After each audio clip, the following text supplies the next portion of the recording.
पाहत का बसलेले आहेत?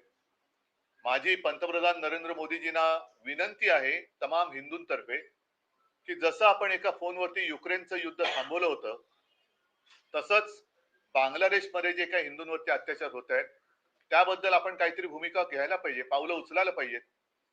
कारण इथे नुसतं बटेंगे, कटेंगे, फटेंगे, वटेंगे असं करून काही उपयोग नाहीये. जिथे काही नाहीये, तिकडे छाती फुगवून दाखवण्यात काही अर्थ नाहीये. पण जिथे अत्याचार होत आहेत, त्यांना आपली धमक दाखवण्याची आज गरज आहे. आणि त्याच्यासाठी आपण काय करणार आहोत? कारण काल आमच्या खासदारांनी माननीय पंतप्रधानांच्या भेटीची वेळ मागितली होती, पण त्यांना ती नाकारण्यात आली. कारण मी सांगितलं होतं, की रीतसर आपण जाऊन पंतप्रधानांना एक पत्र द्यावं आणि काय त्यांचे व्याप खूप आहेत. त्यांना खूप खूप देशांमध्ये फिरायचं असतं, जगभर फिरायचं असतं, भाषणं द्यायची असतात.